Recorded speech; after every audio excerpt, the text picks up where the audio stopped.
Hey guys, today is one of the most exciting days ever because I'm going to show you my favorite gun of all time. Now, today is Wednesday. I'm filming on a Wednesday, but this actually came in last week.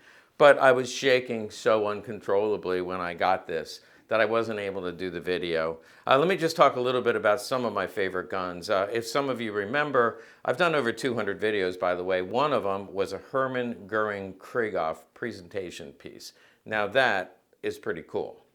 And then soon after that, we got the sniper pistol that was given out for 100 kills. Now that is signed by Heinrich Himmler, and that was right at the end of the war, late 44, going into 45. We did a video about this gun and did a phenomenal video about the snipers and the sniper training and blowing smoke. Some of you remember that. Anyway, that gun is hard to beat as well. But this gun beats them all. At least in my opinion, this is the coolest gun I've ever owned. It's a presentation to Hans Philipp. He had 100 kills in March of 1942, and this was presented to him. This is the gun that was presented to him. Now, we're going to hear more about his life after I show you the gun. And are you excited right now? I mean, you've got to be so jealous of me. But I first became aware of this on Rock Island Auction back in 2014. They listed it. I bid on it. Back then, I just honestly didn't have the money to pay for it. You see here is the listing, and they estimated, a lot of you asked me, what is a gun like this worth? They estimated the value in 2014 to be $30,000 to $50,000, and I would say that is probably about right, but I wasn't willing to pay that. The man who bought it, however, recently passed away, and his family contacted Legacy Collectibles to see if we might be interested, and I could not get my checkbook out fast enough. Okay, this is the gun. It's a Walther PP, fully engraved. We know from the serial number, right here, serial number, it was made in 1939. Now, it was not engraved at that time because this was specially made, so it was just a commercial gun. Probably Walther had it in the factory. When somebody called, and it was probably in early 42, before Hans, by the way, they called him Fips, that was his nickname, Hans Philipp Fips. Hauptmann is the word for captain, and so he was a captain when he won this with 100 kills. You'll notice the hearts. That didn't mean I love you. That was, we'll see on his plane, that was the symbol that he had on his plane. And also the other symbol that you want to notice is this symbol. This is his family crest from Nuremberg, and so his family was an old established aristocratic family from the Nuremberg area. This style is a floral engraving. The oak leaf and acorn was more common, as most of you know from watching my videos. The floral engraving was less common, and also notice this is 9mm, which is fairly rare. So it's a 9mm. Probably they knew he preferred a 9mm. They had this done up maybe at about 95 kills. They said, hey, let's put this together and present it to him. Now, this is just my conjecture. First of all, I am 100% sure this gun was presented to Hans Philipp.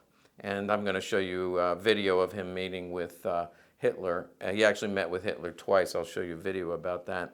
But I believe this was put together or ordered by his mates, meaning his squadron.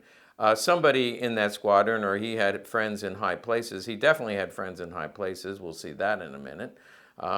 And so they called Walther and did a rush order and had this specially made up with his name, 100 kills, and that is fighter pilot, and the date. And you can see on the other side there's some corrosion here. Now, was this blued or was it left like this? You'll notice this is blued, the inside here is blued. I think what they did is they probably lightly blued and then cleaned it off to give this antique-y look, because this was never blued. The screw was never blued. And by the way, this bottom, I put this bottom on. Let me show you. If you look back at the Rock Island Auction listing back in 2014, you can see that it actually came with this bottom, But I'm sure that's not right. And you can see in the picture it came with this bottom. This is the original magazine, but after I got the gun, and I'm just letting you guys know, 100 years from now when this goes back on the market and somebody says this is all original to the gun, this came with the gun, the tube. I added that bottom because I just happened to have one in silver. So I think that looks much better. And so I added that, full disclosure. Or the other thing you can do if that makes you uncomfortable, you could take one with a finger extension bottom and put that with it because they often issued them, most often they had one finger extension bottom and then one flat bottom. So I would guess that this came with a finger extension bottom. You could do that and be true to its history. Or of course you could use the engraved bottom, which is what I put together. Now let's talk a little bit about the dirt, whether or not this is holy dirt. I say that in jest, meaning is this original dirt when he carried this in Germany or Russia? I don't know.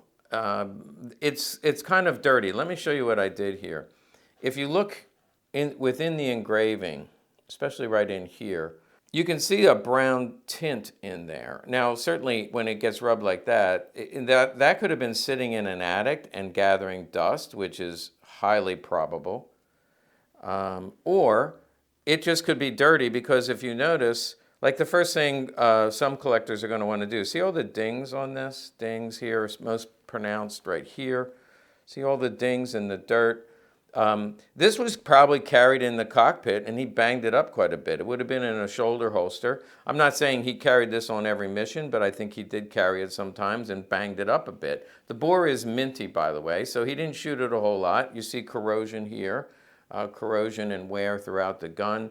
But I do think, I said holy dirt, of course that was, that's like holy crap. But this could be original dirt, original bangs and stuff. Now, I am going to clean this up because I don't want it to corrode any more than it already has. So what I did with this gun is I took some oil. So I just did this side. I took some oil in my little toothbrush and I just lightly brushed it around and all I did was wipe it off and you can see the dirt, and that's just on this side. Obviously, I didn't do the grip yet, but I will. I wanted you to see it in its original condition. That won't corrode, but dirt in here will definitely corrode the gun, and so I want to avoid this. I left this side alone so that I could show you. Look at the difference. You can see the tan tint from just dirt versus this, which pops a little bit more. It does have crown end proofs, 1939, just before they switched over to eagle end, and everything on this gun is engraved. Let's take a look at the front strap and the trigger guard,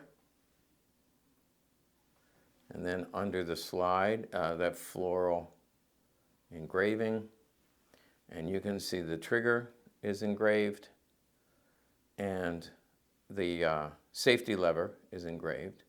And by the way, this does not fall into a solid group of a dozen engraved guns, and that's why I figured this had to be a special order. Again, somebody called the factory and said we wanted to present this to Fips, and they had it made up pretty quickly. You can see how the background is stippled, but the foreground is smooth, and that is unique to the Walther factory. Doesn't mean that it's never faked, but I can tell from the age and the way this is made. This is a factory engraved special order presentation to fighter pilot Hans Philipp.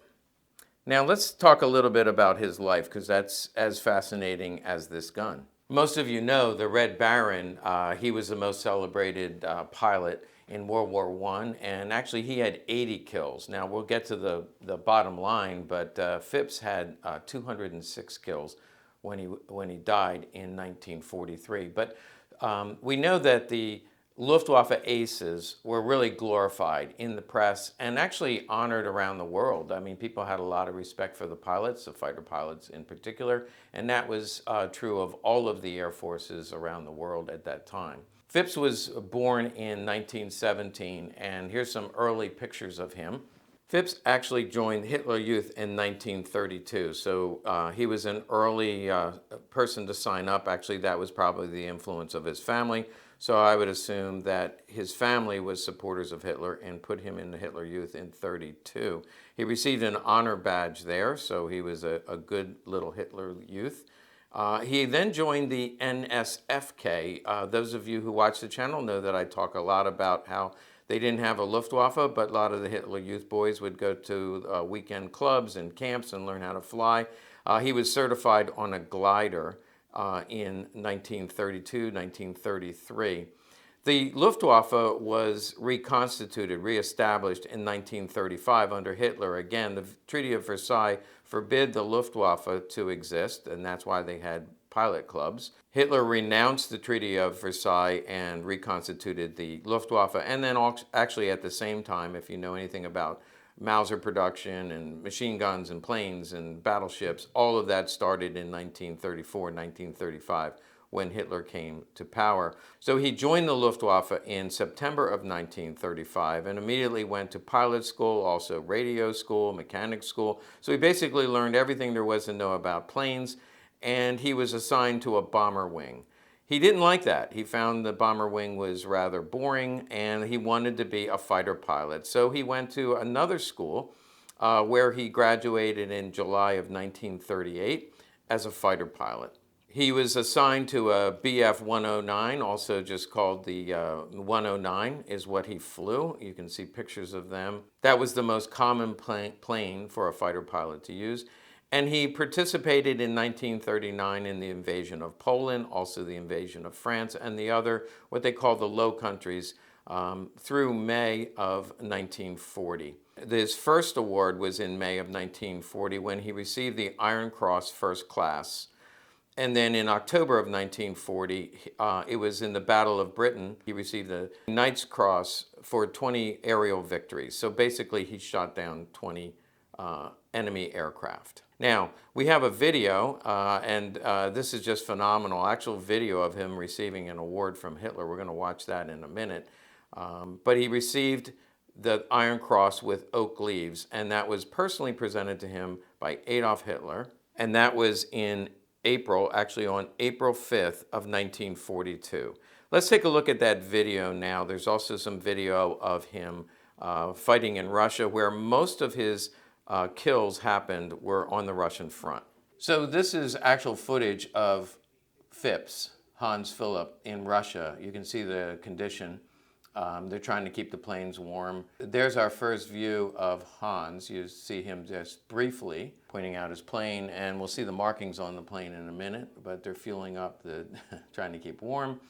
You'll see the harsh conditions in just a minute, but that's Hans in the cockpit, getting ready to take off. Take a look at the plane. As he takes off, you can see on the side of the plane, there's his family crest that we saw, and the heart. Remember both of those symbols. There's the harsh conditions. You can just imagine being stationed on the Russian front, and that's his plane taking off because they're scrambling because some Russian fighters are coming in. So he goes out to meet them. Now he has a camera in his cockpit, and that's what's so cool. And this is one of the reasons I love this pistol. That's actual footage of him chasing a Soviet fighter. People watching from the ground, but let's go back to the cockpit. And you can see him here. This is Hans shooting down a Russian fighter. And this is actual footage of that battle from his cockpit. Okay, now I want to start this next section. We just jumped forward. It's the same newsreel. It's April 5th of 1942. And there's 3 Luftwaffe pilots, Hans, being one of them. They were summoned to Hitler's Wolf's Lair, as they called it, in Rottensburg. And it was a secure location, secret location, where Hitler himself met with 3 Luftwaffe Aces and presented them. Well, let's just watch it. This is the 3 Luftwaffe Aces. Hans is the one on the far end. Yeah, that's Hans. And they're going into the bunker, or the lair, as they call it, the Wolf's Lair. And so there is Hans right here on the end, and Hitler meeting him. and they were given their awards, and the other two. Let's go back and actually listen to the commentator in German talk about this event. Hauptmann Philipp, 94 Abschüsse. So cool, let's just watch it one more time. Hauptmann Philipp, 94 Abschüsse. And you see the other two guys, and by the way, I'm sure somebody will write to us and tell us who the other aces were. There is Hans putting on his award. Here's Hans having dinner, and the other two guys, please let me know who they are. I did not find them. They're easy to find. And who are they having dinner with? Oh my gosh, Heinrich Himmler. So he met Hitler and Himmler at this presentation at the Wolf's Lair, and we're able to get down and party with those two guys. So that was April of 1942, but remember in March of 42, he had his 100th kill, and that happened on the Russian front. Most of his kills, again, were in the Russian front. So March of 42, they already had ordered this gun, but it wasn't ready yet. It was not presented at that time, and that's why I believe this was presented a little bit later. He probably had 110 or so by the time they actually presented this, but this was presented in commemoration of his 100th kill on March 31st, 1942, and that date is inscribed right here on the gun. Hans Philipp, also known as Fips, had a second meeting with Hitler. There's a picture of him here, but he did get additional awards. A year later, so that would be March of 43, he achieved his 200th kill. Again, this was all on the Eastern Front against Soviet fighters. He had his 200th kill, and he was promoted to major and made the group commander of his unit. In October of 1943, he was promoted to lieutenant colonel. And that's as high as he achieved, lieutenant colonel. And he was still flying planes because on October 12th of 1943, he was shot down by an American pilot, Lieutenant Robert Johnson. Now, Robert Johnson, at that point, it was one of his earliest missions. He actually started flying in the spring of 43 and he was actually escorting bomber groups, B-17s. They were escorting B-17s into Germany, and Hans was sent in to shoot down the bombers when he was set upon by a group of thunderbolts. And Robert Johnson, Lieutenant Robert Johnson, was the one who shot him down. Now, Lieutenant Johnson survived the war and actually had 27 kills, which was among American aces, but the person that he shot down, Hans Philipp, he had 206 kills when he was shot down. Now, here's an irony of the story. He actually survived the shoot down. He jumped out of the plane and tried to engage his parachute, but it didn't open, and so he fell to the ground and obviously died. It does beg the question, I mean, a parachute not opening is a pretty rare occurrence, but my understanding is toward the end of the war, they were using forced labor, and there was some question of sabotage. Did that happen here or not? We'll never know. But he was shot down, the parachute didn't open, and he died that day. Now, a little bit about the man. He loved dogs. We see pictures of him with dogs and a fox. I assume he captured in Russia and made him into a pet. The other thing, he did smoke. I guess they didn't worry about life expectancy when they were fighter pilots, but he did smoke. He was quite a hero throughout Germany. For a long period of time, he was the top ace and probably would have remained the top ace had he not died prematurely in terms of before the war ended. So other pilots went on to surpass his achievements. At the point that he died, he was the highest ranking Luftwaffe Ace. Very much celebrated, a lot of monuments, and here we see he was on the cover of a magazine, kind of like Our Life magazine. This was a German magazine that glorified his life. There's actually a book on Amazon I found. It's out of print now, but there's a book about Hans Philipp.